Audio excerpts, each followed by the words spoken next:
Hey, everybody, welcome back to this episode of the Student Venture Series podcast.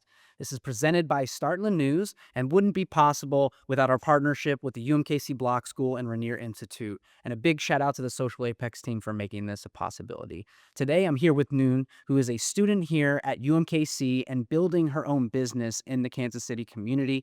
A lot of different amazing things that we've been talking about already before our episode, so I'm excited to chat more. But before we get into things, I'd love for you to share a little bit about yourself. You know, you're a student here now, you're in the eScholars program, and you're building your own business. Like, I would love to learn more about what you're doing, where things are going, and how, you've been enjoying the eScholars program and being at UMKC. Yeah.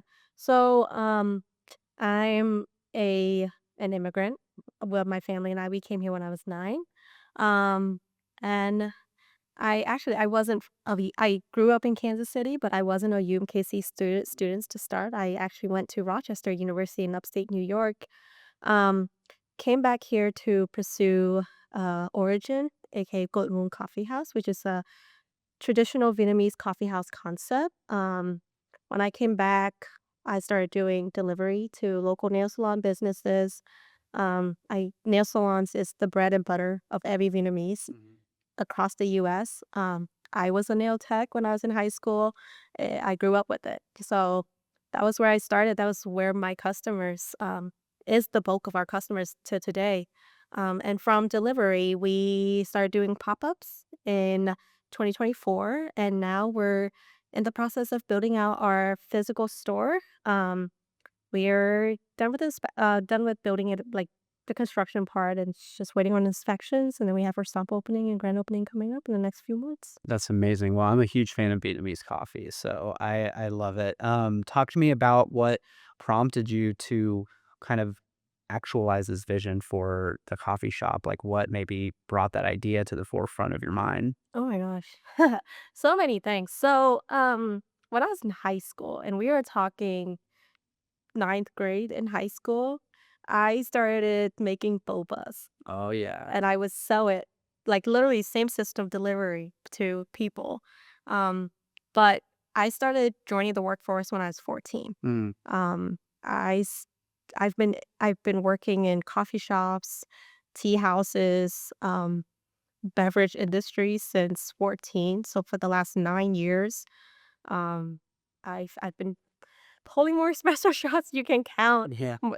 But that's kind of, that's where my expertise come from, is just all those years of working. Mm. And I think coffee and drink making is not so much my passion as somehow I find myself in this industry. And I it's interesting because Vietnam is actually the second biggest exporter of coffee worldwide. Huh. Didn't. And so when I found that, I think it was 7 or 8 years ago, I started to dive really deep into Robusta beans. So there's 2 species of coffee bean. There's Arabica and there's a Robusta. Arabica is generally what you see in Western coffee shops. Mhm. Eastern coffee shops, Vietnamese coffee shops, we use Robusta. And so I really did a deep dive on Robusta, kind of the environmental impact of like coffee farmings, and um, like different environment that Robusta and Arabica can be grown in. So that's kind of where I spent the last 8 years, and just naturally led me to where I'm at. Yeah, no, that's awesome. And so you said you're a part of the eScholars program now. Mhm. Is this idea, did you come into eScholars with this concept? Yeah. Okay, and so how was like the studies in eScholars or, your studies here at UMKC, how has it helped you kind of frame up and understand how to take that, passion that you had for the space to actually build a real business? Yeah. So, I think for eScholar, what it gave me was this massive pool of mentors and connections. And um, one mentor is worth like an MBA degree. Okay, so imagine having 30 MBA degrees Right. at your disposal. I think that's the biggest benefit that I've seen from the Mhm. eScholar program. When I started Origin, I like, it was on my own. I didn't have a lot of support. I'm a I'm an immigrant. My families are very traditional Asians. Mhm. And so they didn't like the fact that I was kind of putting school on the back burners Mhm. and going all in on this thing Mhm. that's not, not proven. Um, but uh during that time, I was really struggling because my family wasn't behind me. My I had two friends that were, not living like they one's in Maryland, one's in like 3 hours away. So and they were kind of the only like supporters, I guess, for the initial stage. But when I left school to kind of pursue this more full time, I lost all of my friends, all of my college friends. I lost my social environment Yeah. almost, and so it was like a very lonely period. Mhm. And so moving from that to today with eScholar and kind of having mentors tell me, I had a meeting the other day with Bernie Freed, Mhm. and he told me, it was like, you have an idea that could be a corporation, and the only thing limiting you is, yourself, your own fear. And I realized it's like, "Oh my god, like, if this super smart dude is telling me that, like, this work, Mhm. why am I telling myself that it won't?" Mhm. You know? And so I think that's kind of the biggest thing. It's kind of the emotional aspect of Yeah. it, where, like, there's people backing me, Mhm. and yeah. Yeah, so and then, I think what's really interesting about that is, like, there's a lot of people that think that the hard parts of building a business come from, like, the real challenges, like, making a brick and mortar or, paying for materials, getting investment, whatever, and a lot of times it's almost like all the mental stuff Yeah. makes I'm like, I'd much rather deal with, trying to raise money than the mental side of entrepreneurship because it's very difficult. And I think what's important about the mentors is they give you a real mirror to look against versus purely an academic one, so that you're able to see, okay, I can like do a lot of these practice exercises and things in class that help me like really articulate my business, but then actually speaking to someone with experience to tell me like, hey, this part of it isn't great and this part is really good. Like that gives you this like real life feedback that you need because to your point, when you're starting your business, a lot of people don't realize like, a lot of people wanna be entrepreneurs because they think it'll be not a 9 to 5 and it'll be easier or It's not, something, and it's right? like, it's not 9 to 5, it's 24/7, Yeah, yep. right? So, it's like, you're not trading a harder job for an easier one, it's a harder job for a hard job, like, it's just a different job. And you're trading, what, one manager, and now you have You're 500 managers, and Yeah. those are your customers. Exactly, and, like and then you're also a manager, right? So, it's like this paradigm, and I think what's really interesting is, like, people don't realize how lonely I love that you touched on that because it's important to talk about because no one does usually, I feel. Like, it's so lonely when you're building your business, and what happens is it's never like this, like, lonely and then you're it's like lonely, people like it, lonely again, like, because you constantly have ups and downs in your business. So when you're first starting out and nothing's proven, and this isn't a criticism of people, but they just, they're gonna believe you when you do it, right? So like, "Nah, just you do that thing, and if it works out, let me know." And then you do it, and they're like, "Oh, this is so cool, this is amazing." And then a year goes by, and have to scale your company, and you're challenged by certain things, and people are like, "Oh, okay, I'll check in later." And then you're a corporation. "Oh my god, so it's this constant roller coaster of like realizing that you have to find a couple people that really believe in you because the rest of the folks are just waiting for you to prove yourself, right? Yeah.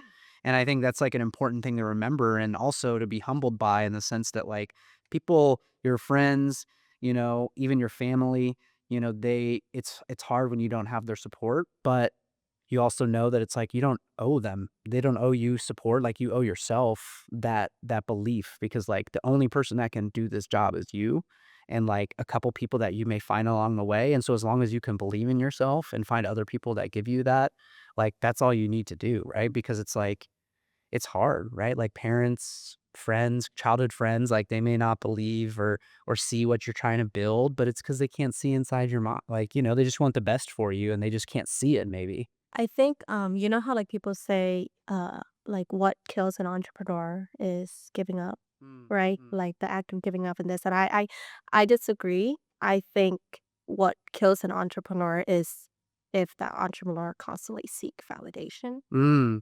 I think, Yeah. you have to understand more than anything else is that you're the only validation you're gonna get. Mhm.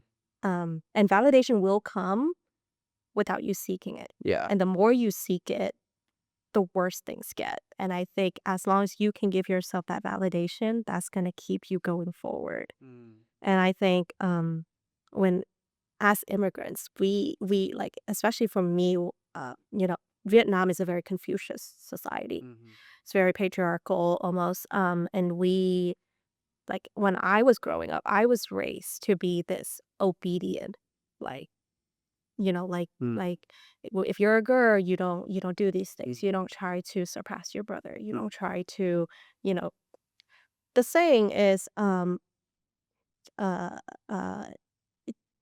"Dẻo cao."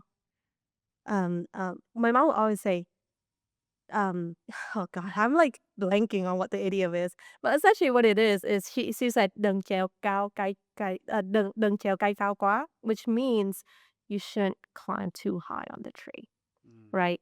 And so I grew up seeking constant validation. I was the straight A kid, and I really like I wanted my parents to see that, like, hey, like, I have what it takes to be the same as my brothers. I have what it takes to, Mhm. like, do more, and that validation never comes. Mhm. I think you have to understand, even Yeah. when you get congratulated, even when you get these awards, even when, like um you get these straight A's, these awards, and all this, and you realize that when you're done with that, what's next? Mhm. What's next? Where's the next? So then you're gonna be in the cycle to constantly seek Mm. that validation, but then you never give yourself that validation. Yeah, because it's like the ultimate validation that really you're fighting for is like a successful business. It's like that's Yeah. the only one that matters. And so it's like a lot of times successful businesses don't come from agreeability, right? In terms of like, there's challenges. People will like your product, people will hate your product, your parents may not like it, right? Or whatever. But like if the business is successful and it's making money and you have employees and they like being there, like you have a successful business.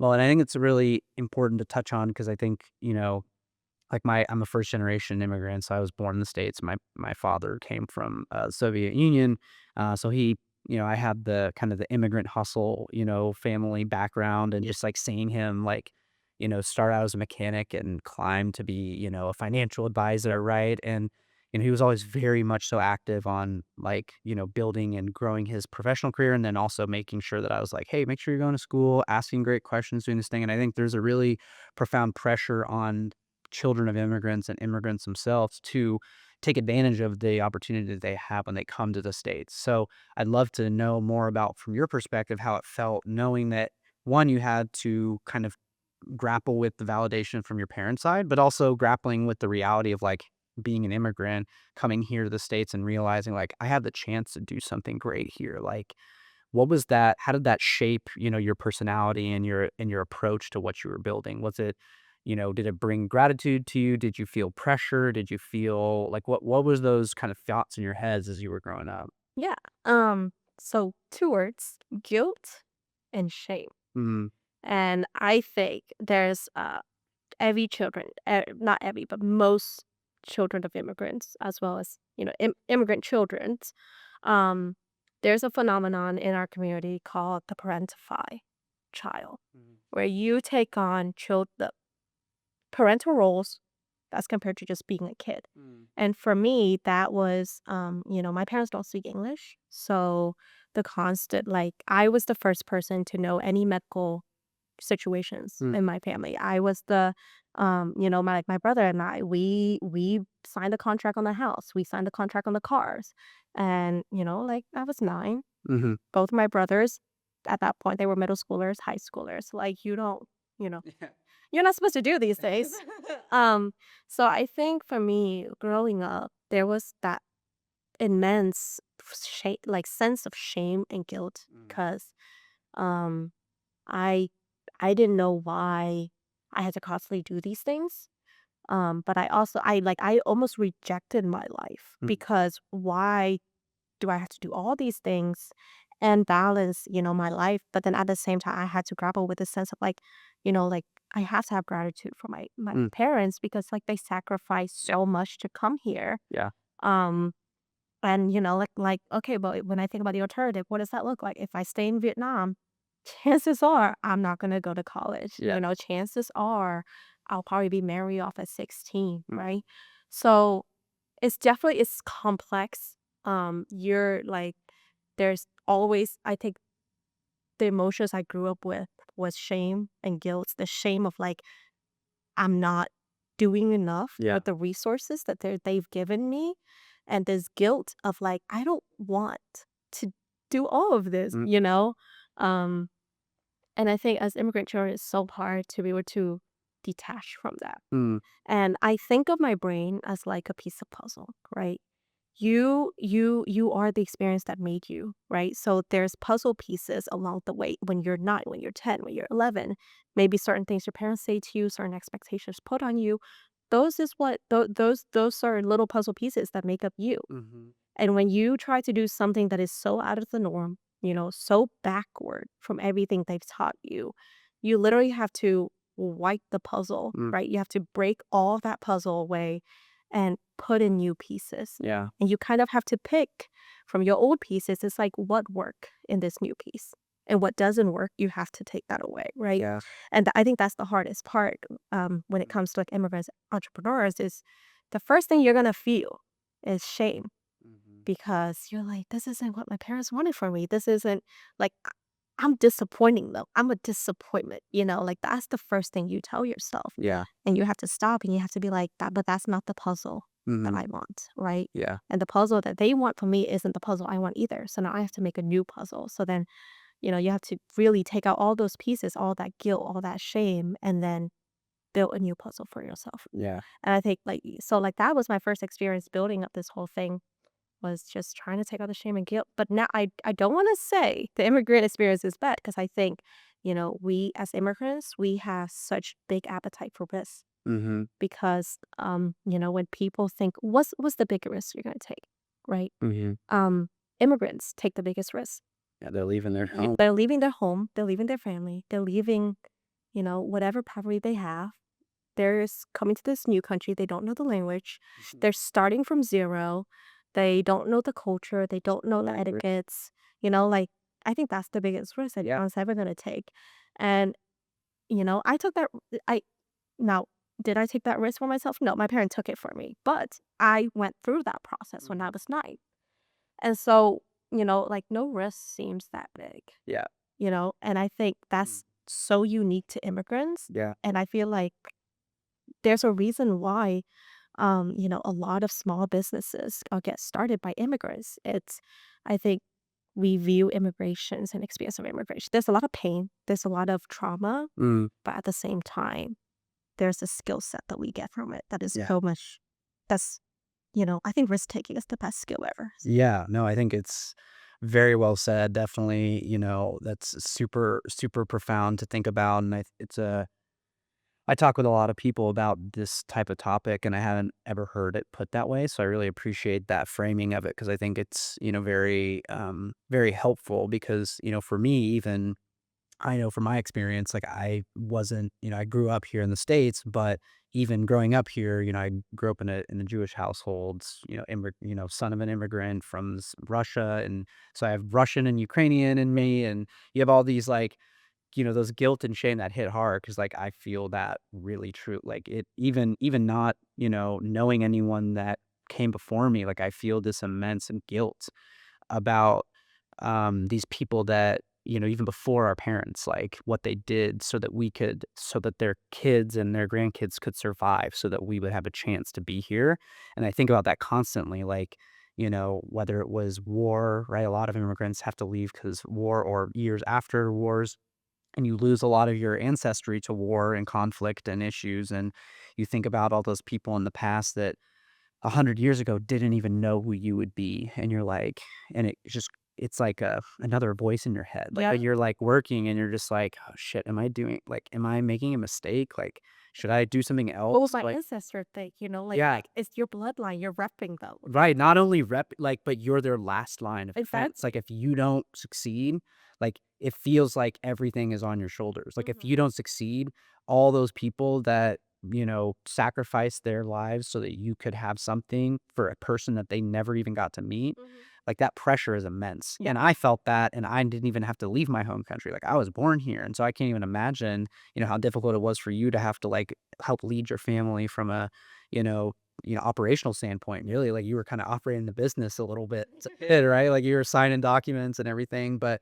I think that risk portion is so, so, like, really well said because you get to this point where you realize, "Holy crap, like, America was made this is an immigrant-made country, Yeah. like, Yeah. and, like, there was no America without risk." No. You know what I mean? Yeah. And so, like, there's some, like, you know, synergy there in the founding, the bedrock of our country. And not only that, but the founding and the bedrock of, free market capitalism and creating companies and creating ideas and creating startups. Like, the world's biggest companies in the world are all startups. Like Apple, Google, like YouTube. These are all startups that were started in some dude's garage or girl's garage, right? Yeah. And so you really, it's super important that we hit that home. And I think in today's day and age, especially, it's really important, in the today's like political climate, to make sure that we're talking about the importance of, like, what makes America so great is not the posturing and the demagoguery and, the bullshit politics, but more so It's it opportunity. it's the opportunity, and it's building a place where people can come together, be part of something, have a chance at a better life, have a chance at becoming something, at a chance at taking the risks that they have placed on their family and themselves and turn that into something of value. And I think that's really awesome that you have already graduating, you're graduating, you're already starting a business, you have a vision of where you're trying to go. And I think it's really important because I would say most immigrants don't do what their parents wanted them to do. Like, most immigrants have to smash the puzzle, Yeah. right? And it's almost like a predicate of success. Like, is you can't do what your parents brought over with them. You have to take their opportunity, use it as the starting bid on the table, Yeah. and then bet for something else. Yeah. Like, it kind of feels like you really have to, like, build something new of your own. You know how we talk about generational trauma breakers? Mhm, Immigration itself is a trauma, mhm, right? Because everything that comes with it, and it's like that is a trauma, and mhm, it's passed down, and a lot of immigration countries that immigrants come from, they're second world, they're third world countries, mhm, and that is its own trauma. War is trauma, post-war is trauma, poverty, all of that. And so when you come here and you're kind of the first generation that have this opportunity, that have this, capital, and capital in the sense of like there's all these people that are so much smarter than anyone you've ever met, right? And like you have like resources and all of this, like you feel responsible, yeah. right? You feel like, like these, like my ancestor went through all this trauma, right? And now I have to do do whatever with all of this, Yeah. right? But eventually you reach a point where you realize I need to resolve my own trauma Yeah. before, because um it's very hard for plants to grow without sunlight, Mhm. right?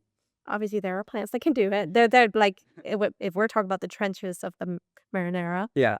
but like it's very hard for majority of plants to grow without sunlight. It's impossible for life to happen without Mhm, sunlight, right? Um, so you need to be in an environment where there's sunlight, mhm. and you can't have sunlight if your whole mindset, your piece of puzzle is covered in darkness.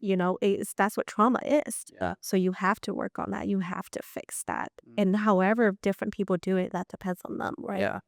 And I think when we look at opportunities, we feel responsible. We Mhm. feel responsible to use these opportunities. But you will never be able to fully use the opportunities if you don't like fix yourself first. Mhm. Because I think what happens is there's 500 opportunities, there's one of you, they're constantly knocking on your door, right?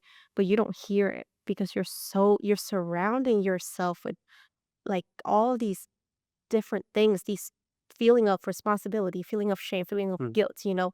Sometimes we don't even feel like we deserve certain Yeah. opportunities, right? So that's Oh, why yeah, imposter syndrome yeah. is, I mean, intense Yeah. as an entrepreneur, let alone as an immigrant. Yeah. So that's why it's so important for us to like again build that new puzzle. Mhm. Make your brain into that new puzzle and I don't want to say think more positive because I Yeah. think positivity can be pretty toxic too. But believe that give yourself that validation, believe that you deserve the opportunities and believe that you don't owe anybody anything, Mhm. you know and your time that you were given. Oh my gosh, the greatest lesson I learned we're kind of sidetracking. No, no, I love it. The greatest lesson so I have two older brothers. My oldest brother, he passed away when he was 30, Mhm. and that was the single greatest lesson was death comes for everybody.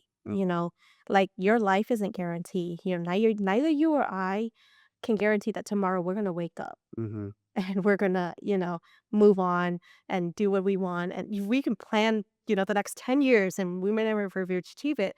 But I can guarantee you and I tomorrow we're one day closer to death, Mhm. right? If not tomorrow. So um death is a great motivator and it's a great reminder that you don't have forever. Mhm. And if you're gonna live your life feeling like you're worth like not enough, feeling like you don't deserve this, feeling shame, feeling guilt, feeling all of these things that, immigration and living in family of immigrants can bring you, then you're never gonna be able to take what life offers. So you have to be able to take life while you have it before death comes for you, you Mhm. know? Mhm. So, yeah, just a little bit of tangent, but I think No, no, I think it's really important. I think it's one of those things where, we're mentioning positivity and it's easy to like wrap a lot of stuff up in this self-help, highly positive optimism all the time. But what's really important is to prepare people for the hard realities of life because that's the truth that they end up encountering, right? And it's not that death isn't something that we should be afraid. It's something that we should cherish. yeah, It's a gift to know that we only have so much time to create and to be here and to challenge the way things are. And I think it's a really important way to look at it because it's not, oh, you tried, it's okay. It's like, yes, that's true, right? But also on the flip side, it's like you don't have that much time. Like make sure that you like do everything you can to be successful, right? right. And I think people view doing everything they can as being busy. Yeah, exactly. I think that's kind of the wrong way to look at it. You have to really look at your life and find the meaning of what you want to do. Hmm. I think everybody, when I talk to people my age, they kind of like, oh, I don't know what my purpose is. I don't know what I'm meant to do. I don't know my passion, and no one have passion. My passion is video games and staying inside watching anime all day. That passion is not gonna get me to a lot of places. But you have to find some meanings. And then you take that meaning, whatever, maybe it's helping your community, maybe it's helping people, maybe it's just, making money. There's nothing wrong with wanting to make money. You want a comfy life, whatever your meaning is, you got to take that meaning. And then you got to look at, what are you good at? What skills are you good at? And if you're not good at anything, which is what most of us are, Hmm. when we started, we're not good at anything, you know, are you like where have you worked the most time at? Hmm. Where have you, where can you go to increase your expertise, increase your skills, you know? Um and it doesn't have to be school, Yeah. right? Um and so I think people get so wrapped up in this all these things of like passions and I was just like Purpose. Yeah. yeah, and I was just like like what do you want your life to be? Yeah. What do you want? Like maybe your meaning is just I want a comfy 9 to 5 and have a family with one kid, like maybe that's your meaning, Well, and I that's think fine. I think you're tapping into like what I talk to a lot of people about, which is like so many of us take things way too seriously, Oh my and we gosh, take yes. like well, but I meant to do, and I did this, and but I've been in school for so long for this, and it's like you take everything so seriously, and it's like back to what you said, like with video games, it's like life is just, whether we're in a simulation or not, life is just a video game. And if you're not running into bosses and challenges and obstacles, one, you're not It's going the right, fun. and you're not going the right way. Yeah. Right. And then another thing I would say, when I talk to people about building a business, I'm like, how many people build a business? And like, if you're thinking of it in an analogy to a video game, how many people just like log on to a video game and just like sit in the house and do nothing? It's like, no, you go like do stuff. Like you Yeah. go out and like fight bosses Yeah. and build things and create like that's what your life is for. Yeah. Like to do those things in the real world. But I mean, obviously I love video games too. So doing it in the video game world is great too. But I think there's something to be said about like we have to have this understanding that like we take things way too seriously and the purpose is almost a moot conversation. Like it's almost irrelevant. Like you just need to like enjoy your life and like at least for me, I'm like I want to make sure that I take what my family has given me and get a little bit higher so that when I have, my kids and they have their kids, that I can make sure that I'm passing on enough wisdom and resources so they can take it another step further. Because Mhm. to your point, it's like there's so many smart people, like, I'm not the smartest person, And you will never be. and it doesn't matter. I don't Exactly. I don't need to be, and I don't wanna be. Like, I just wanna be around great people that make me happy to be alive. I wanna work with people that inspire me. I wanna work with people that are smarter than me. I wanna work with people that are better than me at everything. Like, I don't wanna be the best person in the room. Like, I wanna be around people that inspire me to be better than I am today because as humans, we can always advance. We can always get better, and I think the big piece is, like, we're not smart enough to know what opportunities are gonna change our lives, and so we have to stop taking these moments so seriously about, "I need to go to this thing and do this, and then this will happen, and it's like, you just need to do what you love, and eventually something will happen because, like, I'm not smart enough to know what deal is gonna change my life, like, I'm no none of us are, like, it just doesn't happen, like, Yeah. you aren't. You are just smart enough to be focused on the things in your hand that you care about, and if you craft them in a beautiful way and you actually do it with optimism and with intent to be successful, it could be something, Yeah. right? Like, I know that my businesses started off of very humble, basic conversations with like friends that were in school, right? Like my marketing agency was like a guy that I knew was doing a business. I was wanting to get into marketing and he invited me to come for coffee. And I was like, oh, I'm gonna go meet with this guy. I have no idea what's gonna happen. 7 years later, I'm still doing it. Yeah. Like, and at the moment I was like, oh, this is like, I have no idea what this is gonna be. But it shows you, it's like, stop taking yourself so freaking seriously. Like, just literally do things. Like, just do shit. Like, No, literally. It's so so funny you said that life is like a game because how I view it is life is a pay to win game, right? mm, You you make more money by having money, yeah. right? Uh-huh. And it's kind of Yeah, yeah, you ever yeah. played those pay to win MMORPGs? Yeah. So, like, you spend 99 cents to get 500 gems. The 500 gems get you an axe. The Yeah. axe can Yeah. help you kill the boss. The Yeah. boss get you on the leaderboard. Yeah. And then once you're on the leaderboard, you get prize and you Yeah. get all these things and things start rolling, right? And, you're gonna get so much further than the guy that never spent the 99 cents, right? Now that's don't spend money on Yeah. microtransactions, Yeah. but I think like that's how life is. Yeah. You have to view it like that. And dude, imagine if you play a game, right? And you're level 100, you beat all the boss. You're not gonna play that game anymore. No. It's so boring Yeah. and so then you move on to the next game, right? Or you do a different character on that game. Yeah. Exactly. And the cycle repeat, right? No, you never want to be the smartest person in the room because it's boring. Yeah. You never learn anything. And if you think you're the smartest person in the room, you're wrong. Yeah. And so I think just view it like a game, you Yeah. know? If you think you've reached level 100, restart. Restart whatever. Or maybe like make it like play But that's why I think video games are I think that's why they're such a perfect analogy for, like, having a good life because I think there's the extreme of, like, people who spend too much time in video games, right? But there's a lot of lessons to learn from them, and I think one of the things is, why do people find lots of success in video games, like leveling up their characters, playing Elden Ring with one foot on the controller, like, all these crazy things, like, why do they do that? I think, like, based on our conversation, I think it's literally because like they don't take it serious. Like they just want to be good at this thing, It's and fun. they're just playing it. Yeah. And then when you try and do that in the real world, people are like, and they like get locked up. It's like just play like a game. It's just a game.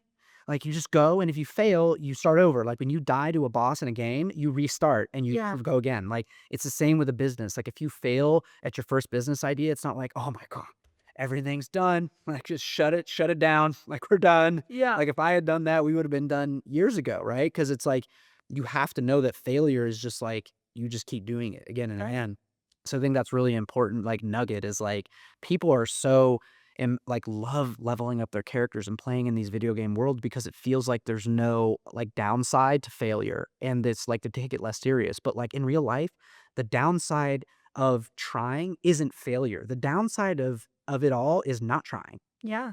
Right? Like, Yeah. there's no downside to failure. Failure is not a downside. Failure is an upside. Yeah. People mistake that and think that success is the upside and failure is the downside.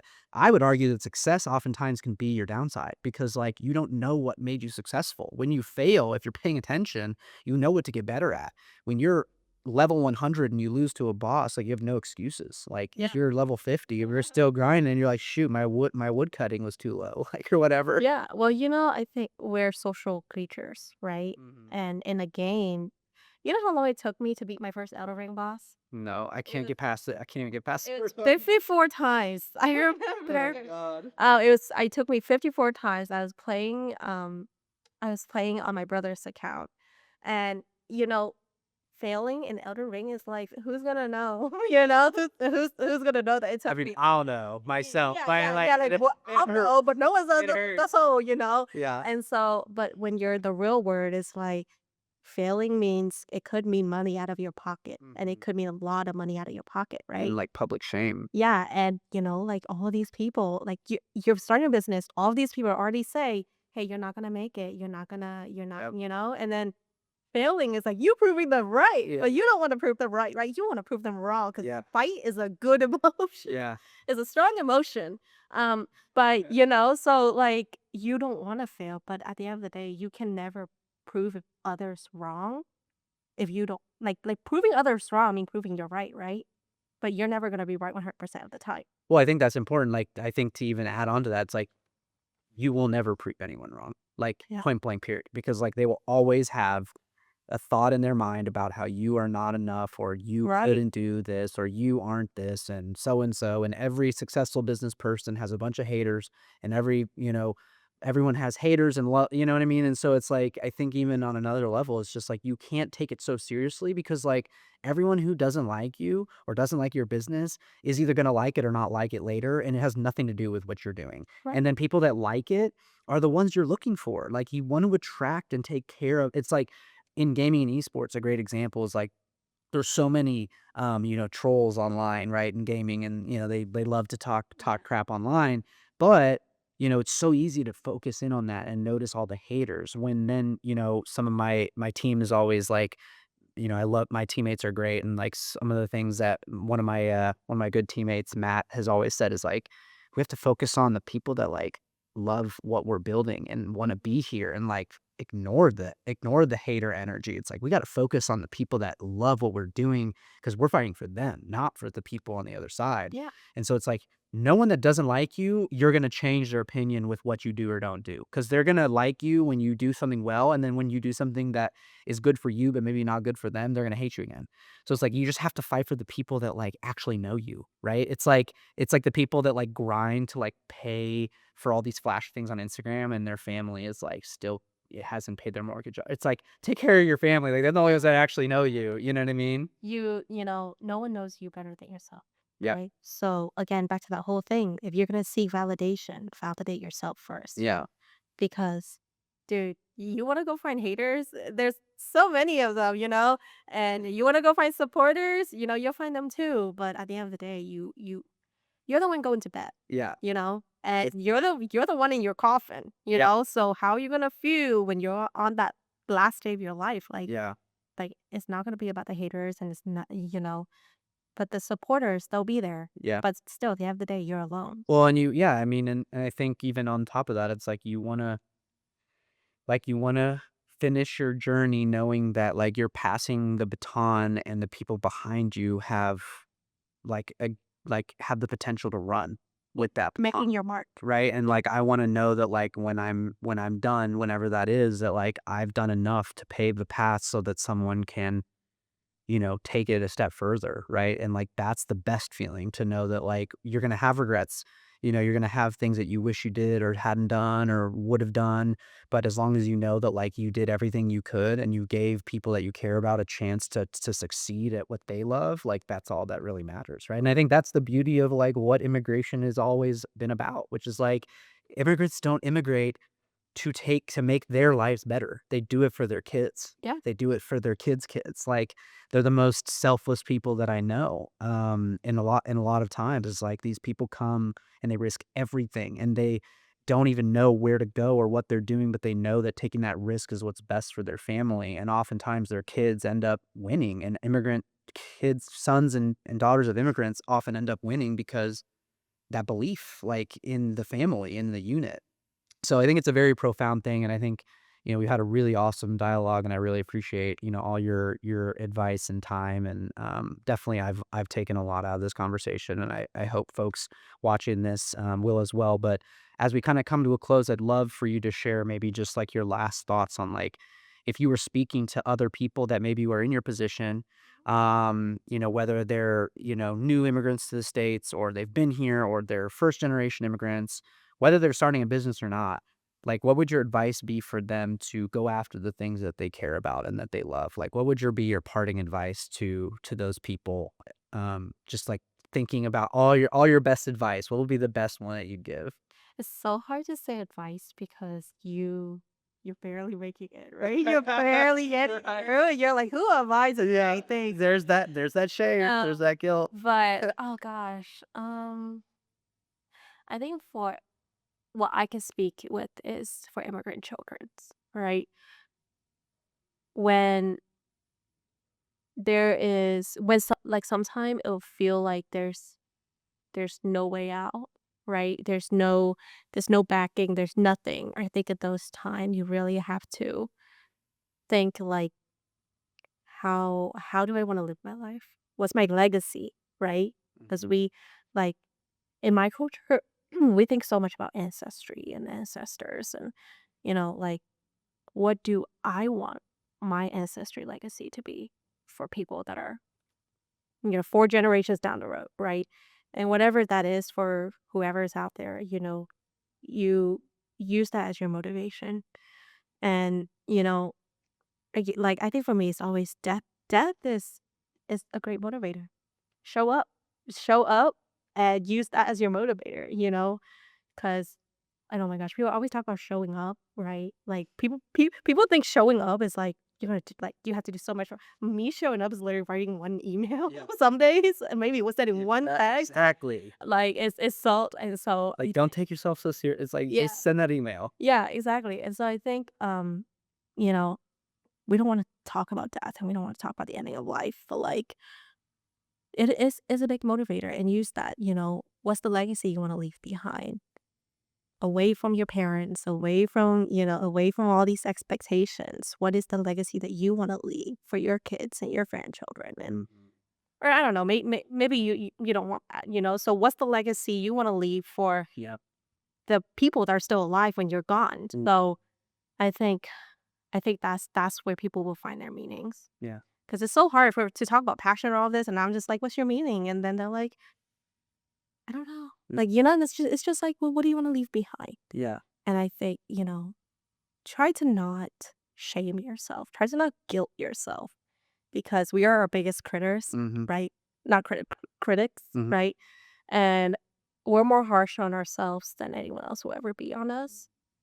And so yeah, for immigrants, just find the things you want to leave behind and just do it. Yeah. Do it, just break that puzzle in your brain and wipe it and make a new puzzle. And in the middle of that puzzle is that meaning of what's your legacy going to be, and then find the pieces that fit. And I promise you the shame and the guilt is not going to be in Yeah. there. So, so break that puzzle and really find your legacy. That's definitely a clip. Like I'm definitely using the break that puzzle is like that's gonna be a slogan this year is break that puzzle. But I have nothing else to say. I think that was a phenomenal end to our conversation. I think we went far beyond just the normal confines of like a business conversation. But it's important, and that's why I love hosting these. Is we get different conversations out of all the different people that we bring in, and I'm really you know even though we've just met, very proud of what you've been able to accomplish already. I know that it sounds like, you're building something really awesome, and I know that you're going to be very successful at it. And I think the last thing that I would harp on is, you mentioned like, no one's their hardest critic. Like as sons of, or first generation, or children of immigrants, or recently immigrated people, like your parents and your family are proud of you, even when it's hard to get that from them. They don't say it. They don't They say don't it. say it, but they are. They Yeah. are, and so you can't don't assume what your ancestors and your parents think about what you're doing, because, like, they brought you here to do what you wanted to do, to be successful at who you are, right? If they wanted you to be like them, they would've stayed in their home country, Yep. right? And so I think that's, like I love that you said that because it's so important to remember, like, a lot of times they struggle with, like, emotional intelligence, like, Mhm. immigrant parents, like, they don't necessarily know how to tell you they're proud of you or how whatever, right? Like, or being affectionate. And just because they don't necessarily know how to share that with you doesn't mean that they don't feel that. And Right. so, They're eh, humans. yeah, they're Yeah. humans. They've gone through so much to Yeah. just get you here. Like, that was their contribution to showing they Right. believe in you is like they brought you to, the best country in the world to like have a chance at being the best version of yourself. So, Yeah. And like never fight, never feel guilty because I believe that like your immigrant parents, that's their legacy, yeah, right? Their legacy is exactly. bringing you here. Yes. And they have completed Mm. that. And so you need to Yeah. find your Yes, legacy. that's a banger. Yeah. Yeah. So you No, want to clip that? yeah, that's there's many clips in there. Well, thank you guys so much for watching this episode. We're super excited to continue doing the Student Venture Series podcast, bringing you amazing stories like Noon's and everything that's coming out of this amazing ecosystem that UMKC has built. And it's an amazing place where people from around the country, around the world, get to interface, create, and to build a better future for themselves in an environment that actually allows them to be their authentic selves. So thank you so much to UMKC for allowing us to put this podcast out there and, to share some amazing stories. So we'll see you on the next one.